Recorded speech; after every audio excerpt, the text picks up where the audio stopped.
Your Honor, before we get started, I'm just going to place my objection on the record that this is being handled. That this is being handled? Yes, especially in front of the media in the middle of a trial, when this is obviously very likely going to be put out in the public, Your Honor. Well, I do have a concern about that. Judge, I was not certainly asking for it to be in front of the media, but I don't know how to make a record without that. Well, we've learned that. It's called 8.1 amendment. May I, Judge?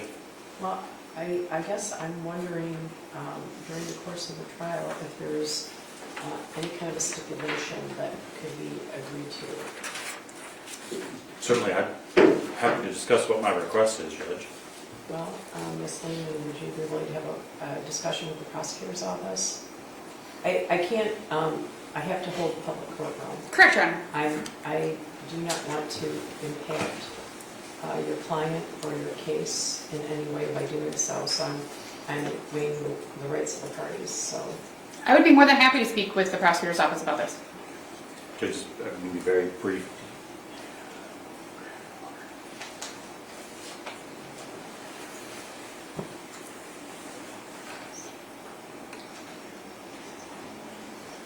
I think the situation could be temporarily taken care of with a stipulated order, but I don't know if that's satisfactory or not.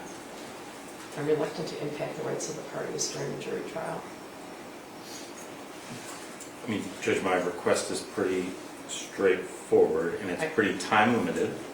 Well, I know what your request is, but I'm concerned about statements that might be placed on the record, right? Aren't I concerned about that? I am, Your Honor. I mean, Judge, I think it's appropriate for the record, and obviously the jury's not present, that's why they're not here. But I understand what the court's raising. I'm not. All right. Well, I know you do. I know you do. I know you understand my concern as well. I do. Hold on just one second, Judge.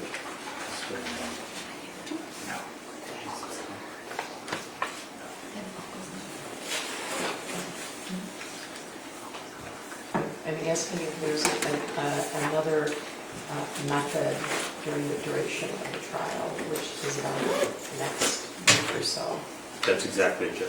Okay, so I'm asking if you and defense counsel I could provided enter into a draft order, Judge. There was a draft order provided, Your Honor. It is not time specific.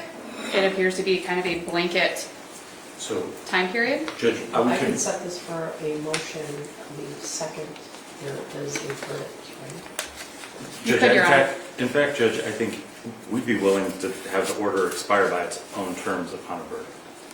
We're just talking about during the pendency of the trial. Okay. If I'm shaking his head, I would like to.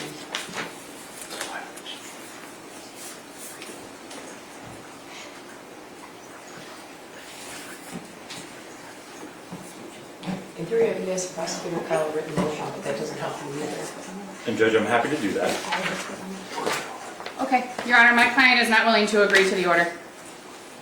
Okay, so you... It's basically restricting his ability to speak to people, Judge.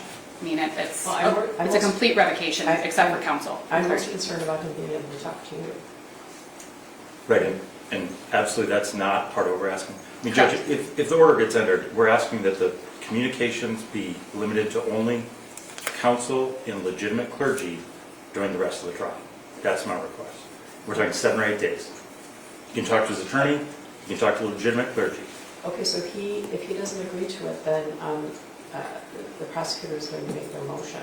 Right? And I have advised Mr. Crumbley of that, Your Honor. I would propose that there could be a different order with a restriction and not a complete revocation. Obviously, the prosecutor's office is reviewing communications. They would know whether or not the order was violated, and at that point, if the court needed to take action, then the court could take action. Judge, it's not just about violations going forward, it's about the conduct that's already happened. Well, I understand that. I understand that. It's so hard to understand because there's a big old sign right there, right? It's on every call. every single call. Yeah, Judge, if there's not an agreement, I'd like to just make my motion. It's fairly brief, Judge.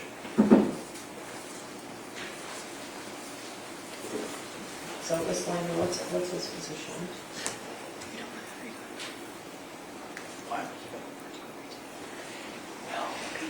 Your Honor, he is Okay, not I- agreeing to the order. Okay, well, does he know that in 10 minutes, there's going to be an article about it? Does he know that in 10, maybe 8? I can't, I'm not permitted to have a closed courtroom unless we're proceeding with a closed hearing under East 2119, and as I sit here right now, I don't know if it's called by, so.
No, you won't.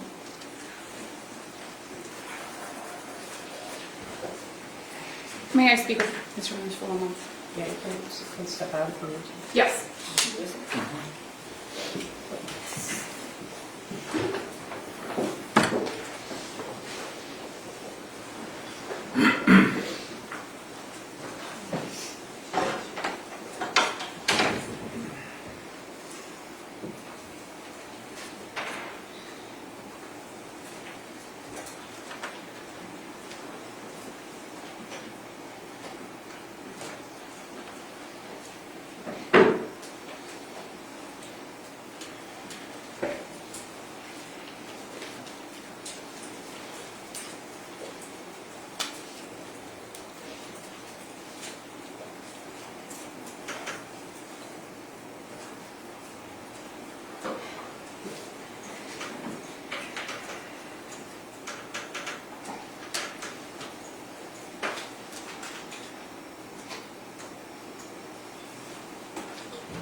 I think I should. That's fine. Okay. That's fine. Do you want me to recommend? Yeah. Okay. Judge, I think we've reached a resolution. Sounds good. Judge, I think I can just briefly make a record. This is obviously, the order is going to become public. The agreement is going to be that Mr. Crumbley's communications will be revoked, but not his ability to do research or otherwise participate in his own defense. So not just communicating with counsel, but his ability to read or get other information. Okay. Simply communication. And So- that's going to be a stipulated order between you and Ms. Lyman. Correct. All right, and did you say that order would expire upon a verdict? Yes, Judge. And, Okay. And perhaps what- it should what go if without there isn't saying. one? What if there isn't one? Well, I think, Would you I like? mean, we can address it at the time. Okay. I think the issue is, once there's a verdict, a lot of the issues just fall away.